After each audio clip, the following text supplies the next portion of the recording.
Hey, this week we are going to talk about when good parenting advice makes you feel bad.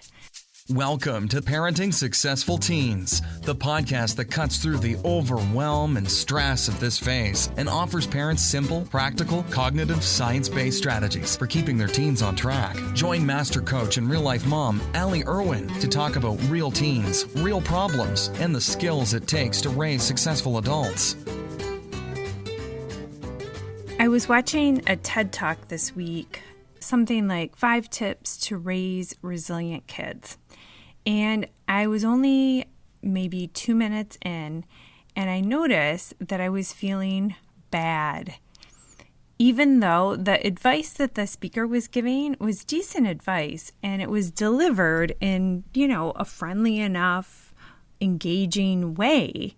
So I got curious, why would this advice make me feel bad?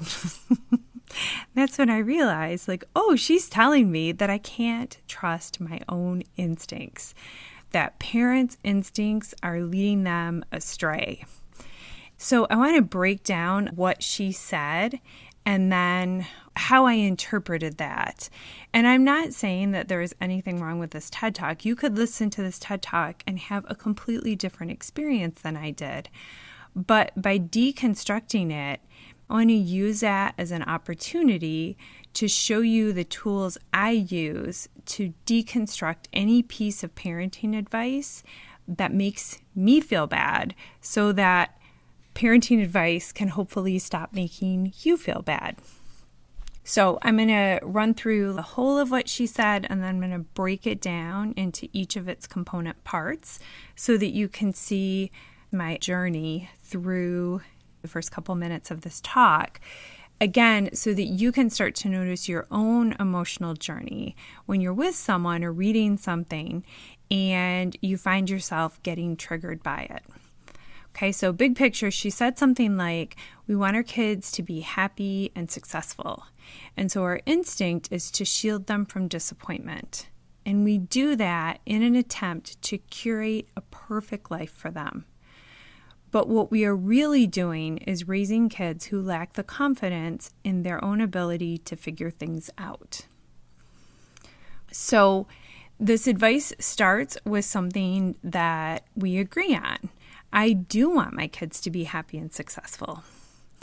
So she then tells me that my instincts are wrong, that I can't trust my instincts. And when I hear someone say that I can't trust my instincts, when I zoom in on what that's actually like for me, that feels physically bad. It's like kind of a teeny tiny micro gut punch. Or I find myself wanting to kind of curl in sort of a protective position.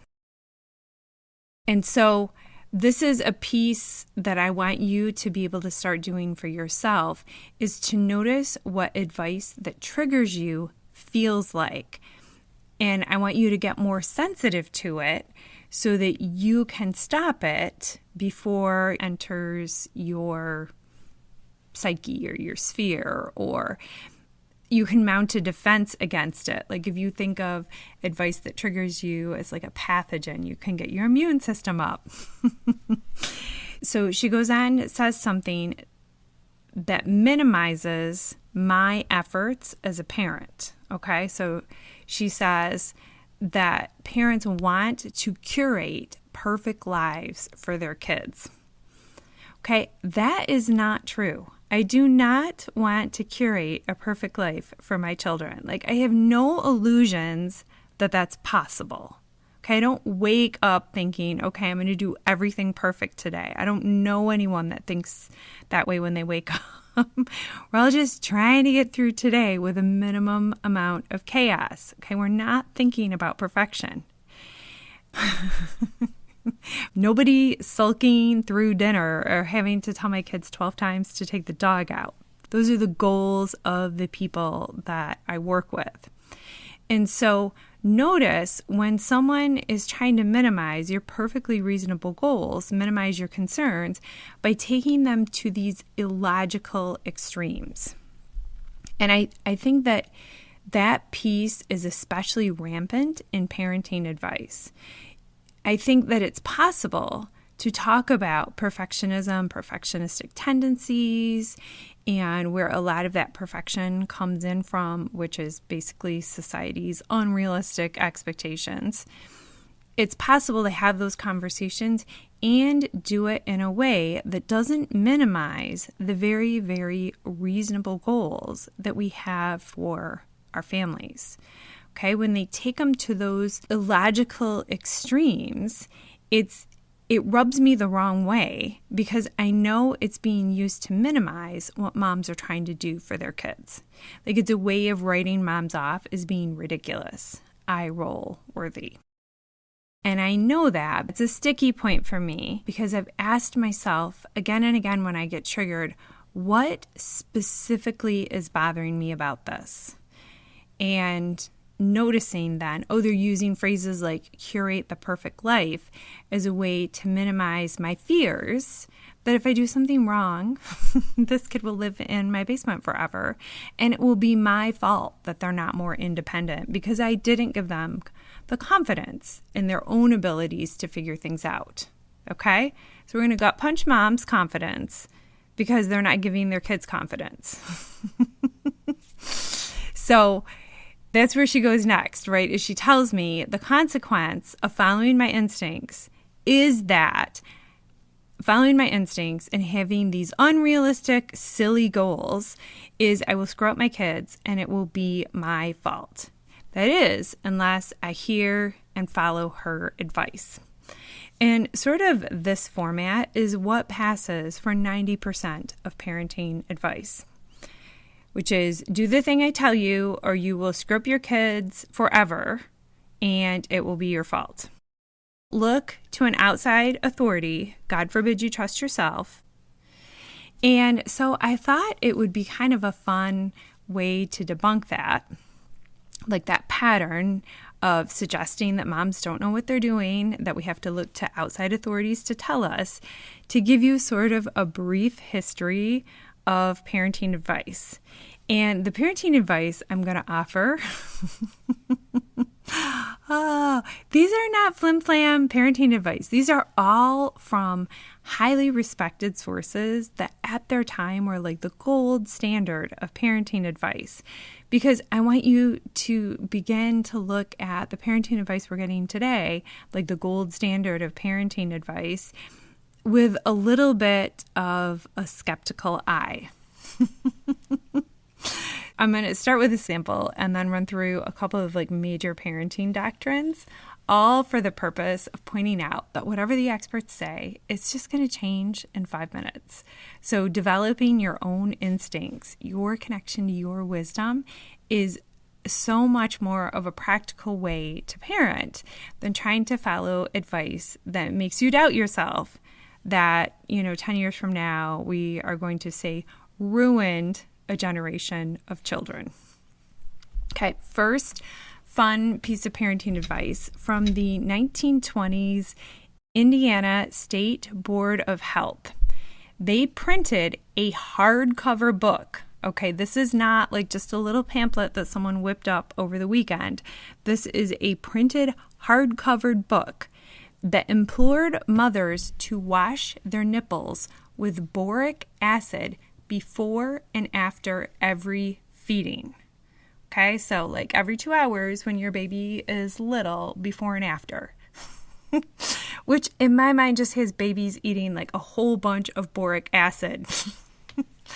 And I just want to point out, in the 20s, we had cars. This is not the Stone Age. Like Rolls Royces were already a thing then. So going back a little bit farther than the 20s, in Victorian times, good parents were not affectionate. Okay, these are like, the Victorian times are the late 1800s. The prevailing doctrine then was this idea of moral motherhood. And moral motherhood said that the most important thing was teaching your kids right from wrong. And it was very important to have a tight, controlling bond. You needed to control everything that your kids did, or else they wouldn't know right from wrong. Ergo, if your kids did something wrong, it was probably your fault because you weren't teaching them properly. So nobody gave a crap if your kids were happy or in a career that they loved.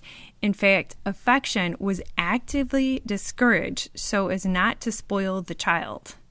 Advice from this era is a held baby is a spoiled baby. And if you really, really couldn't control yourself, then you were allotted one kiss on the forehead at bedtime. But really, please try to do better. Okay? Nowadays, that doctrine is attachment disorders all over the place. But at the time, that was the height of good advice that good mothers followed. Okay, in the 20s, in the 1920s, that's the same era as that fun little wash with acid advice, is everything shifted. And that was because that was the beginning of scientific research on parenting. And so they were the first generation that had what we would know as parenting advice. And some people will say that parenting wasn't invented as a verb until much, much later, like the 70s. But this idea of giving parents advice, that definitely way predates the idea of parenting as a verb. Okay, so in the 20s, that advice still pinned pretty much everything on moms, and good mothering was defined by rigid schedules and science. Science knows the right way to parent your child, not you. You are definitely not qualified. But a lot of that quote-unquote scientific advice was also some version of toughening your babies up in order for them to handle the harsh realities of life. This is the era where you gave your 6-month-olds coffee so that they could adjust to the family diet as quickly as possible. And it's also the era, I'm chuckling because this is so distressing to me that I am laughing out of my deep feelings of discomfort. This is the era of John Harvey Kellogg, founder of Kellogg's cereals. He was an extremely well-respected physician, one of the world's most famous physicians at that time. And one of his tips for parents was against the consumption of sexually aggressive foods such as tea, candy, cinnamon, and peppermint. No cinnamon for your kids. Snickerdoodles and tea are out. No candy canes. Everyone needs to stop with the candy canes because that is a sexually aggressive food. He believed, and I quote, "Soft beds and pillows must be avoided. The floor with a single folded blanket beneath the sleeper would be preferable. Please also be aware of uncontrolled dreaming. REM sleep is the curse of a disorganized and polluted mind." So he did a bunch of other stuff that was way, way, way more crazy and more dark. But on the off chance that children are listening to this podcast with their parents, we are not going to go there. But I just want to highlight, again, he was one of the most respected physicians of his time. So if you were getting parenting advice at that time, he was one of your go-to guys. Then along came John Bowlby. He came along in the 50s, and he's the founder of attachment theory, which is going to contradict all the stuff that came before it, and suggested that affection, rather than being bad for kids, was crucial. In fact, mothers should be, and again I quote, warm, intimate, and in continuous relationship with their children. And in other places, he talked about being nurturing, attentive, and available to their children on demand. Okay, so you can see how it's like the exact opposite of never give your kids affection and give your kids affection. Like, be available to them all the time, like no life of your own, because if you do, your kids, will have an attachment disorder and it will be your fault. Which brings us to today, where the prevailing wisdom is kind of whatever you're doing, it's probably too much unless it's too little. In either way, you should listen to expert advice because you can't trust your instincts. And I'm saying that in sort of a laughing way, but when you spend 5 minutes on the internet, you will see that the advice out there it's all over the place. And there's very little advice. There's lots of articles out there like psychologists want parents to stop saying these 5 things. And successful parents do this one weird trick before bedtime. And there's very little advice out there helping you dial into your own wisdom, tuning into what works for your family, building your belief in yourself as your own expert. And if you want help raising great kids, before you freak out about like the nitty-gritty specifics of screen time and social media, when they should start dating and how many fruits and vegetables they should eat, and how many family dinners do you have a week in order for them not to go off into a life of crime, before you start following some advice written by a 22-year-old who doesn't even have kids that's writing those articles, look for someone that's going to help you develop your own authority, your own BS detector, so that when you hear advice that doesn't work for you, you can just put your hand out like a stop sign and not take it in. And even if that advice, like I said, this TED Talk, it wasn't that the actual advice she was giving was bad. It's that the way it was delivered, it made it clear to me that she thinks parents' instincts aren't trustworthy. And for me, I don't agree with that. That's not in line with my experience. And so, I don't have to judge that that's wrong. I'm just saying, that's not for me. And any advice that makes you feel bad about yourself is not helpful medicine. And we have to stop taking advice in that makes us feel bad about ourselves. Only take in advice that makes you believe in yourself more. There is a better way to parent that doesn't make you feel like crap, that doesn't make you feel triggered, and it also doesn't leave you to go it alone. Women are socialized not to trust themselves in general, and not to see themselves as their own authority. And so it's no wonder that it's hard to do when you become a mom. You weren't supposed to do it before, and now you're responsible for someone else, and the stakes feel so much higher. So of course we want someone else to tell us if our idea is a good one, or to agree with us on how to handle something. But it just doesn't work.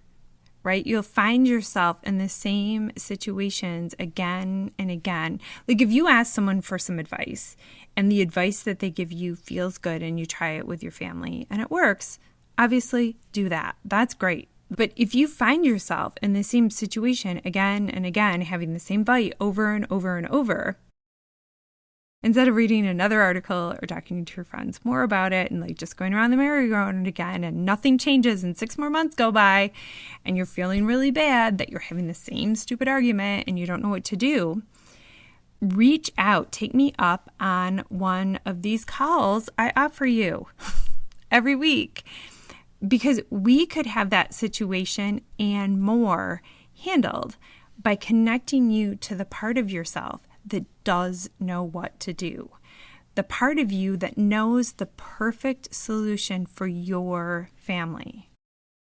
Okay, that idea that you're doing it wrong, you're probably going to screw them up, that is floating in the air that we breathe.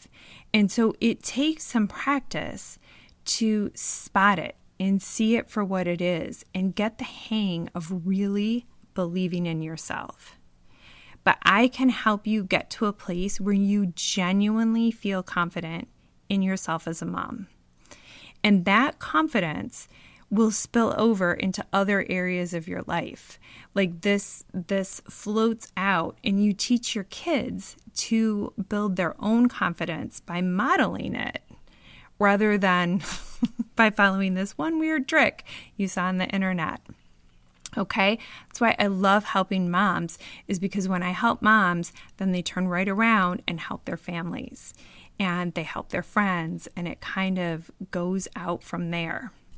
Okay? In addition to feeling more confident about your parenting, it will also help you not feel triggered by friends' offhand comments or eye rolls from your kids or somewhat well-meaning, but dare I say, still judgmental TED Talk or articles. So please take me up on this offer. What are you waiting for? I'm talking to you. There is a link in the show notes. Please do it today. Take me up on this offer today so that you can start feeling better. Don't tune in again next week and think, I'm still having the problems, and then beat yourself up for not doing it today. Just do it today. Or if you don't do it today, don't beat yourself up. Okay. There is a link in the show notes for this episode that takes you directly to my calendar where we can find a convenient time to talk. And there's links all over my website, allieirwin.com. Take me up on my offer for a free call to explore what having support could do for your family.